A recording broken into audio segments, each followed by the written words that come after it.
Hello प्यारे साथियों, आपका स्वागत है हमारे यूट्यूब चैनल मैथ्स वॉरियर पर। मैं देख रहा हूँ आपने मेरी वीडियो को बहुत शेयर किया है और इस प्रकार आप मेरी वीडियो को शेयर करते हैं तो हमें बड़ी खुशी होती है। इसी प्रकार हमारी वीडियो को शेयर करते रहिए और हम आपके लिए बेस्ट से बेस्ट कंटेंट तैयार करने की कोशिश करेंगे और देते रहेंगे इसी प्रकार हम। चलिए, आज का जो टॉपिक रहेगा हमारा परसेंटेज का ही रहेगा। परसेंटेज में हम जो क्वेश्चन कराने जा रहे हैं आज, मोस्टली जो क्वेश्चन होंगे हमारे वो प्रीवियस ईयर के होंगे और कुछ क्वेश्चंस ऐसे भी होंगे जो मुझे लगेगा कि जो एग्ज़ाम में आने लायक है उसको मैं अपनी तरफ से करा दूंगा। ठीक है, चलिए स्टार्ट करते हैं अपने क्वेश्चंस की ओर। स्टार्ट। चलिए मेरे प्यारे दोस्तों, हम अपने क्वेश्चन की ओर आगे बढ़ते हैं। क्वेश्चन क्या है हमारा, जान लेते हैं। क्वेश्चन है कि एक से बड़ी किसी संख्या के लिए उस संख्या और उसके व्युत्क्रम का अंतर उस संख्या और उसके व्युत्क्रम के योगफल का 20% है।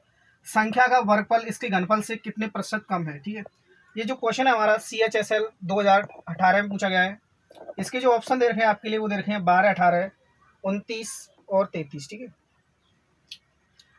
है, चलिए स्टार्ट करते क्वेश्चन को हम।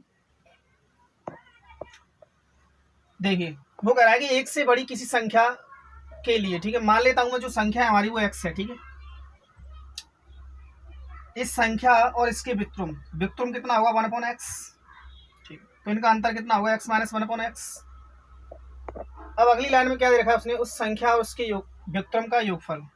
तो संख्या वही रहेगी और इसका व्युत्क्रम कितना होगा 1/x, योगफल कितना हो जाएगा x + 1/x। ठीक, तो ये जो अंतर है यानी संख्या और उस संख्या के अंतर का जो संख्या और उसके व्युत्क्रम का जो अंतर आ रहा है वो क्या है, संख्या और उसके योगफल का कितना है 20% है। तो 20% कौन है, ये वाला। ठीक है, तो इस 20% का मतलब कितना होता है 1/5। ठीक, ये लाइन मैं उम्मीद करता हूँ कि आपकी सभी की समझ में आ गई होगी। अब देखिए यहाँ पर मैं इसे सॉल्व करूँ यहाँ से तो कितना हो जाएगा x² - x/x। यहाँ से कितना हो जाएगा ये x² + के 1/x × 1.5। यहाँ से जब मैं सॉल्व करूँगा तो x से x कट जाएगी यहाँ पर और इसका इसके साथ मल्टीप्लाई करूँगा मैं, तो आप मल्टीप्लाई करोगे यहाँ पर तो रिजल्ट निकल के आएगा, क्या निकल के आएगा 4x² = कितना आएगा 6। यहाँ से जब आप आगे की ओर बढ़ोगे तो 2 से कट जाएगा 3 बार, 2 से 2 बार, तो x की जो वैल्यू आएगी वो x² की जो वैल्यू आएगी वो कितनी आएगी 3/2।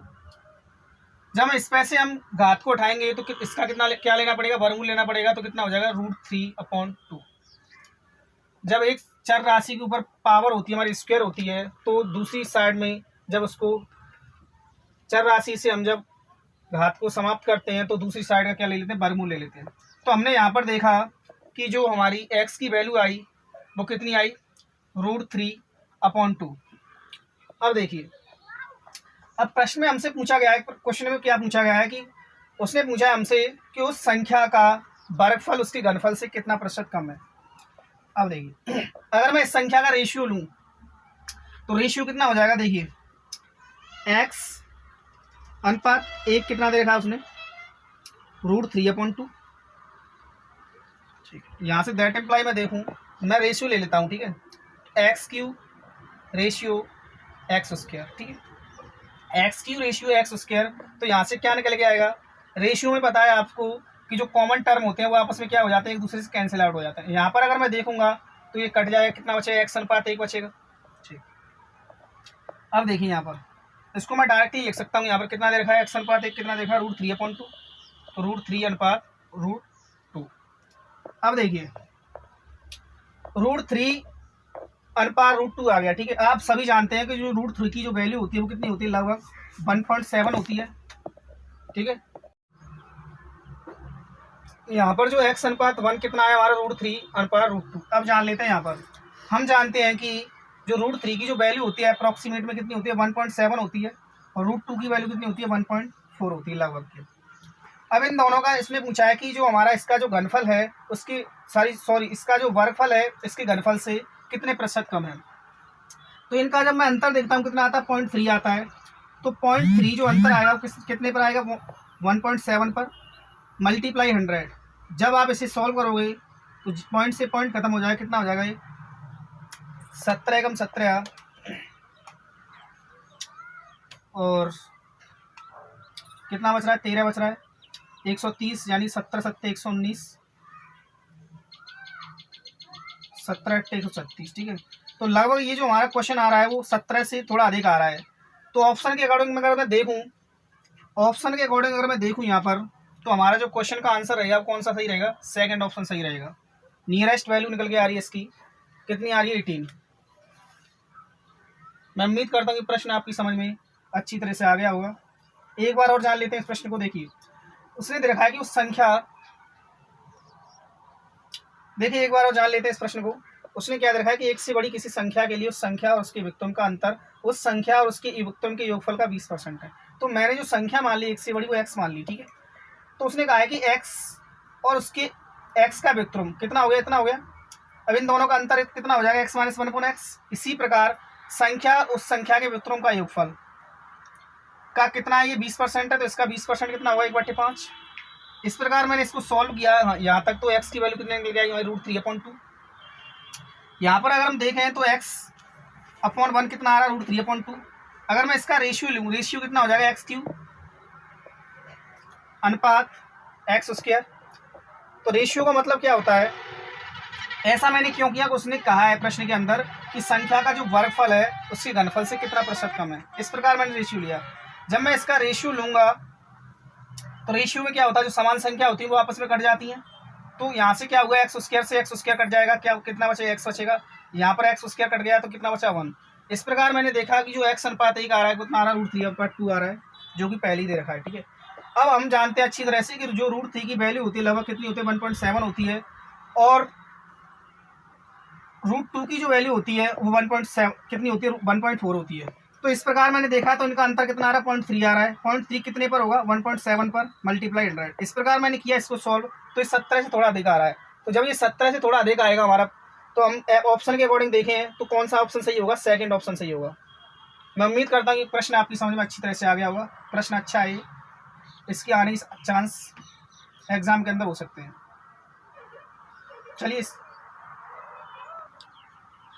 चलिए मेरे दोस्तों, एक और सवाल देखते हैं बेसिक। देखिए सवाल क्या है हमारा, क्वेश्चन हमसे देखिए एक और बेसिक क्वेश्चन देख लेता हूँ इसी प्रकार का। प्रश्न क्या है हमारा? प्रश्न है हमारा कि a b से 75% क्या है? कम है, और c जो है a व b के बीच के अंतर का 75% है। तो हमसे प्रश्न के अंदर पूछा गया है कि c a से कितने प्रतिशत अधिक है। देखिए CPO 2019 में पूछा गया है, ऑप्शन दे रखे हैं 75, 100, 125, 90। बहुत ही बेसिक क्वेश्चन है ये, और उम्मीद भी नहीं कर सकते इस प्रकार का क्वेश्चन CPO के अंदर देखने को मिल जाएगा। देखिए 3 लोग हैं हमारे ABC। A जो है B से 75% कम है, तो 75% का मतलब आप अच्छी तरह से जानते हो कितना होता है? 3/4। जो नहीं जानते उनको बता देता हूँ। 75% परसेंट को जब हटाओगे तो बटे में कितना आएगा? 100 आएगा। 25 से काटोगे 3, 25 से काटोगे 4 बार, ठीक है। तो कितना हो गया? 3/4। तो इस लाइन का मतलब क्या हुआ कि A जो है B से 75% कम है। अगर B को अगर मैं 4 मान लूँ तो A जो है 3 कम है, तो कितना हो जाएगा? 4 से 1 हो जाएगा, ठीक। C जो है A व B के बीच के अंतर का 75% है। C जो है A और B के बीच के अंतर का 75% है, तो A और B के बीच का अंतर कितना हो गया? 3। इसका 75% कौन है? C। जब इसको लाइन को मैं सॉल्व करूंगा कितना हो जाएगा? 9/4 ये हो जाएगा 2.25, ठीक है। अब देखिए उसने पूछा हमसे कि C A से कितना प्रतिशत अधिक है। तो C जो है A से कितना प्रतिशत अधिक है? अब देखिए कितना अधिक आ रहा है? 1.25 आ रहा है अधिक। किससे? A से। परसेंट में बदलने के लिए कितना मल्टीप्लाई करना पड़ेगा? 100 से, ठीक। अब यहाँ पर देखिए, जब इस पॉइंट को अगर मैं उठाऊंगा यहाँ से, तो नीचे क्या 100 से मल्टीप्लाई करना पड़ेगा, क्योंकि 2 अंक बाद है। तो 100 से 100 कट जाएगा, कितना आ रहा है हमारा? 125। 125 क्या आ रहा है इस प्रश्न का आंसर?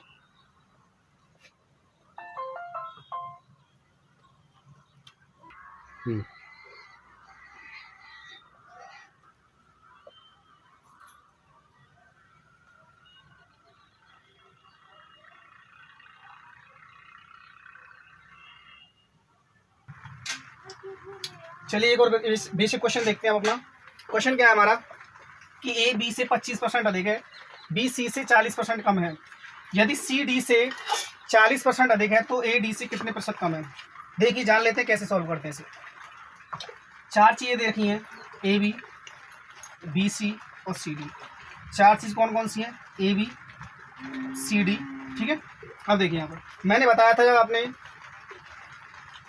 मैंने एक चीज़ बताई थी आपको, जब हमारी जो लाइन है हमारी इस सिक्वेंस में दे रखी है, ठीक है, यानी ए अनुपात बी और बी अनुपात सी और सी अनुपात डी, तो मोस्टली जो क्वेश्चन बनता है यहाँ से ए और डी के बीच रिलेट होता है, ठीक है। अब देखिए करते कैसे हैं। ए बी से 25% अधिक है, तो 25% का मतलब कितना होता है 1/4। तो इसका मतलब ये है कि अगर बी हमारा 4 है तो ए कितना होगा, एक अधिक होकर 5। बी सी से 40% कम है, तो 40% का मतलब होता है 2/5। अगर हमारा सी 5 है तो बी कितना हो जाएगा 3। इसी प्रकार सी डी से 30% अधिक है, तो अगर डी हमारा 10 है तो सी कितना हो जाएगा 13। मैंने आज तक कब साड़ी ना करी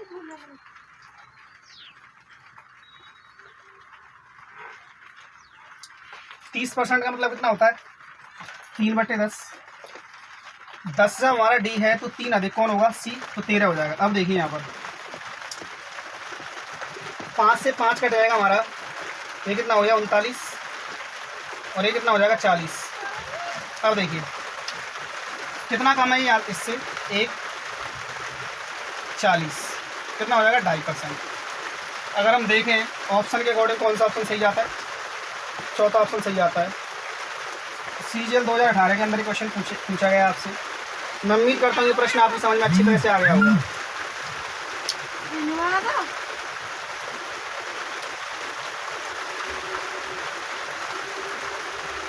बारिश हो रही है यहाँ पर, बारिश शुरू हो गई है।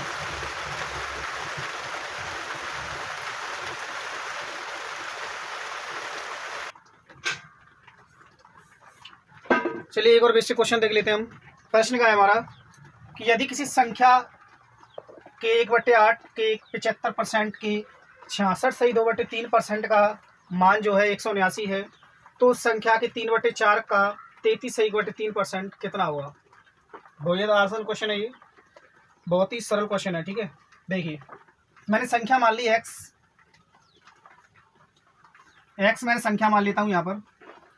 इसका 1/8 75% का मतलब कितना होता है 3/4 और 66 सही 2/3% का मतलब होता है 2/3।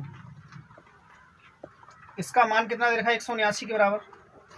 आप जानते हैं कि 2 से 2 बार कट जाएगा, 3 से 3 कट जाएगा, तो x की वैल्यू कितनी आएगी 179 × 16। अब देखिए इसको ऐसे ही रहने देते हैं। हमसे पूछा गया है कि उस संख्या के 3/4 ये हमारी संख्या होगी, तो इस संख्या का 3/4 में करूँगा तो इतना हो जाएगा का 33 सही 1/3%। 33 सही 1/3% का मतलब कितना होगा 1/3। अब देखिए यहाँ पर 3 से 3 कट जाएगा, 4 से 16 4 बार कटेगा, 179 × 4 जब करोगे आप तो 9 चौक 36, 28 3 31, 4 और 3 7। सेकंड ऑप्शन हमारा राइट आंसर होगा इस प्रश्न का। मैं उम्मीद करता हूँ ये प्रश्न आपकी समझ में अच्छी तरह से आ गया होगा। बेसिक, बहुत ही बेसिक क्वेश्चन है ये। इस प्रकार के छोटे छोटे क्वेश्चन आपके सीजीएल प्री के अंदर देखने को मिल जाते हैं, 10+2 में पूछ ले जाते हैं। चलिए इसी प्रकार का एक और क्वेश्चन देख लेते हैं नेक्स्ट। चलिए एक और बेसिक क्वेश्चन देख लेते हैं हम, जो सीपीओ 2019 के अंदर पूछा गया है। प्रश्न क्या है हमारा कि प्रश्न है हमारा ए बी से 40% अधिक है और बी सी से 60% कम है। यदि सी डी से 60% अधिक हो तो निम्न में से जो ऑप्शन दे रखे हैं आपकी, इनमें से कौन सा कथन सत्य है। एक एक करते कैसे हैं। 4 लोग हैं हमारे ए बी सी डी, ठीक है। अब देखिए यहाँ पर लास्ट से करते हैं इस क्वेश्चन को, ठीक है। अब देखो सी डी से 60% अधिक है, 60% अधिक है, ठीक है। कौन अधिक है सी डी से। अगर मैं इसको 100 मान लूँ डी को, ठीक है, तो ये 60% इससे अधिक हो जाएगा, कितना हो जाएगा 160 हो जाएगा। अगली लाइन में कह रखा है उसने कि बी सी से 60% कम है, बी जो है इससे 60% कम है, तो 60% जब कम होगा इससे तो 60% का मतलब कितना होगा 40/100 हो जाएगा, क्योंकि ये अपने आप में 100% होगा कि नहीं होगा, इससे 60% कम होगा तो इतना होगा, ठीक है। अगली लाइन में देखा उसने कि ए बी से 40% अधिक है, ए बी से 40% अधिक है, तो ये अपने आप में 100% होगा भी। इससे 40% जब अधिक करूँगा कितना हो जाएगा 140/100, ठीक है। अब देखिए यहाँ पर प्रश्न में हमसे पूछा गया है कि निम्न में से कौन सा कथन सत्य है। देखिए अब हम ऑप्शन को देखें यहाँ पर, देखिए पहले इसको छोटा कर लेते हैं, 00 से 00 कट जाएंगे ये, ठीक है। यहाँ पर देखें तो 00 से 00, ठीक है। इस प्रकार 0 से 1 0 कट जाएगी, ये कितना हो जाएगा 16 चौक 64, 64 गुणा 14 कर लीजिए आप, 64 गुणा 14 जब करोगे आप 14 चौक 56, 84 और 5 89, ये हो जाएगा 89.9, 89.6 हो जाएगा, ठीक है। और ये कितना हो जाएगा 16 चौक 64, ये कितना हो गया 160 और ये कितना हो गया 100। अब देखिए यहाँ पर अगर मैं यहाँ पर देखूँ पहले ऑप्शन को देखूँ तो पहला ऑप्शन कह रहा है कि जो डी है हमारा वो 10.4% कम है किससे, ए से। देखो डी जो है वो कम है किससे, ए से। क्या डी कम है इससे? पहला ऑप्शन तो देखते ही गलत हो जाएगा, ठीक है, डी अधिक है, ठीक है। अब सेकंड ऑप्शन देखते हैं हम, सेकंड ऑप्शन में क्या देखा, ए इज 54% लेस देन सी। ए और सी के बारे में कंपैरिजन करके देखें हम यहाँ पर, ए और सी, ठीक है। यहाँ पर देखिए क्या ऐसा पॉसिबल हो पाएगा, नहीं हो पाएगा, क्योंकि ज़्यादा देख, ठीक है, ज़्यादा अंतर आएगा इसके बीच में। अब थर्ड ऑप्शन देखते हैं यहाँ पर, थर्ड ऑप्शन क्या है कि B is 36% less than D. D और बी की भी जब रिलेशन देखते हैं यहाँ पर तो देखिए कितना कम है यहाँ पर 36 किससे, डी से। तो आपको दिख रहा होगा कितना कम है 36%, ठीक है। जो हमारा ऑप्शन है ऑप्शन थर्ड सही रहेगा, ठीक है, इस प्रश्न के लिए। मैं उम्मीद करता हूँ कि प्रश्न आपकी समझ में आ गया होगा, बेसिक क्वेश्चन है बहुत ही ज़्यादा, ठीक है।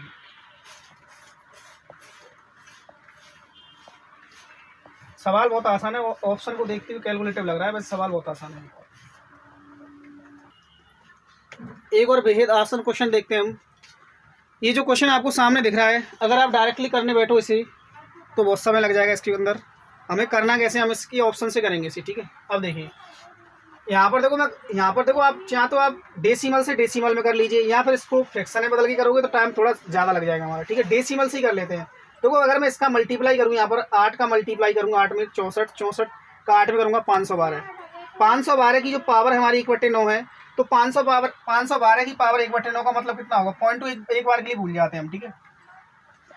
1/3 इसका, अगर मैं 1/3 इसको कैसे लिख सकता हूँ, 1/9 को 1/3 इंटू 1/3। अगर इसका मैं 1/3 निकालूँ कितना हो जाएगा 8, फिर इसका 1/3 निकालूंगा मैं कितना हो जाएगा 2, ठीक है, 2 हो जाएगा। अब देखिए अगर मैं देखूँ यहाँ पर ऑप्शन में तो 2 का दो हमें कहाँ पर दिख रहा है, चौथे ऑप्शन में दिख रहा है, तो चौथा ऑप्शन जो होगा हमारा करेक्ट आंसर होगा, 0.2 इस प्रश्न का आंसर रहेगा, ठीक है। मैं उम्मीद करता हूँ प्रश्न आपकी समझ में अच्छी तरह से आ गया होगा। इसी प्रकार की हमारी वीडियो को देखने के लिए हमारे चैनल को सब्सक्राइब करें और हमारी वीडियो को शेयर करें ज़्यादा से ज़्यादा मात्रा में। आप लोगों की कृपा से हमारे 125 सब्सक्राइबर हो चुके हैं। इसी प्रकार के आपके लिए हम वीडियो लाते रहेंगे। Thanks for watching.